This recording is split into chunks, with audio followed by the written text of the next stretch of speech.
CEO yang memperlakukan kalian menyetor setiap bulan. Malu saya.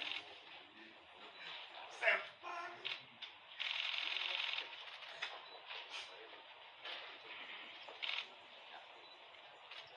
Silakan Bang Rasman.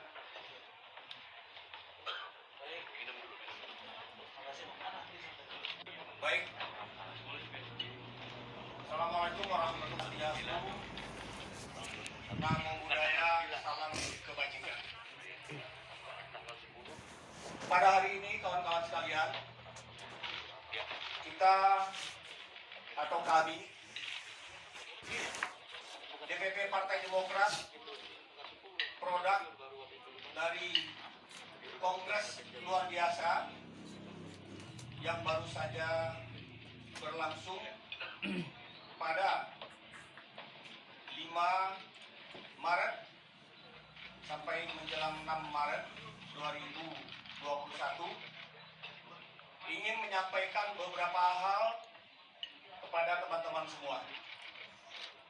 Yang pertama, saya ingin membuka dengan beberapa poin.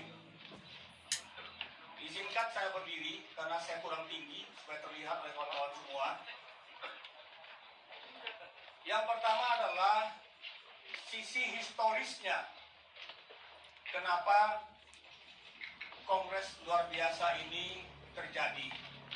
Nanti akan ada testimoni dan penjelasan-penjelasan faktual dari ketua-ketua DPC Partai Demokrat atas hal-hal yang saya sampaikan. Pertama adalah pada Kongres Partai Demokrat yang ke-4 di Surabaya, di mana SBY maju lagi sebagai calon ketua umum, dan saya adalah salah satu aktor, sebagaimana hari ini orang menjadikan saya dengan judul aktor.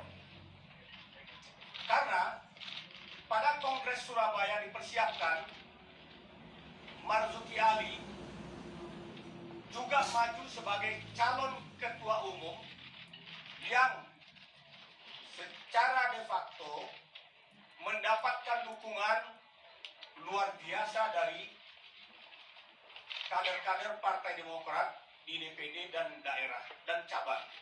Kenapa? Karena Pak Marzuki Ali adalah pemenang kedua Kongres tahun 2010 di Bandung yang memilih Anas Urbaningrum sebagai ketua umumnya. Kenapa saya harus berjuang menghantar SBY untuk periode kedua sebagai ketua umum?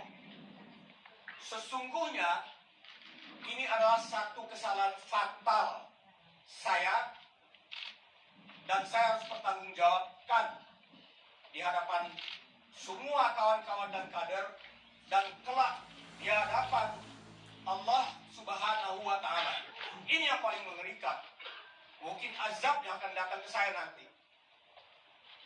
Karena di depan kami dan di depan forum Pak SBY sudah menyatakan pada 2013 saya hanya akan menghantar menjadi ketua umum sampai Kongres 2015.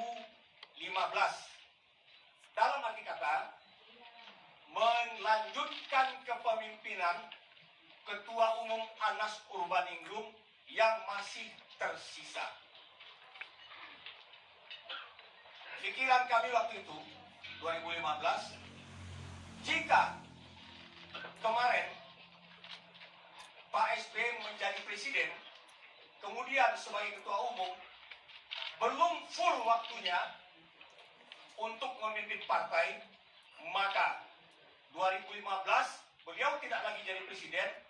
Kami berkeyakinan akan bekerja sepenuhnya untuk memimpin kami agar partai ini naik lebih lagi dari capaian 2009 yang menghantar hampir 148 ya, 148 kader atau kursi di parlemen. Kegembiraan tidak berlangsung lama. Ketika pasca kongres ada perubahan atas struktur organisasi di luar kongres, yaitu dibentuknya BPOKK, digugat oleh kader-kader yang kemudian diperbaiki pada Munas Partai Demokrat di NTB. Lantas kenapa saya harus menyesal? Adalah ketika kemudian saya ketahui bahwa PO 01 dibuat oleh Pak SBY yang menurut saya sangat tidak pas, baik dari sisi hukum. Maksud saya sisi hukum adalah ketika partai menerbitkan satu PO yang tidak selayaknya untuk diterbitkan, yaitu PO yang mewajibkan fraksi tingkat 1 provinsi, fraksi tingkat 2 kabupaten kota menyetor setiap bulan ke DPP Partai Demokrat. Menurut pikiran saya, secara hukum ini tidak baik, namun secara moral, etika dalam berpolitik jauh lebih tidak baik lagi.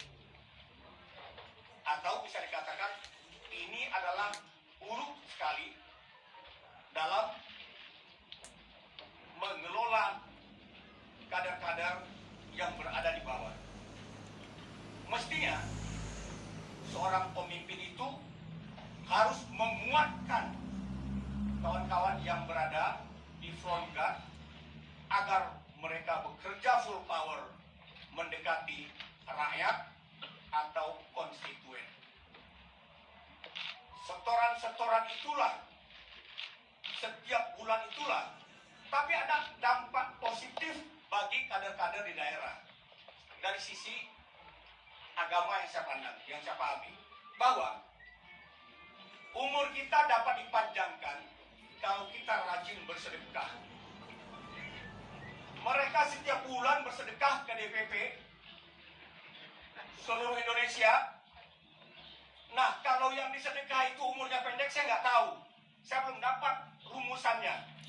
Tapi orang yang rajin bersedekah akan diberikan umur yang panjang dan kesehatan oleh Allah Subhanahu wa Ta'ala. Betul gitu, Dina? Ini kalau saya salah tolong koreksi.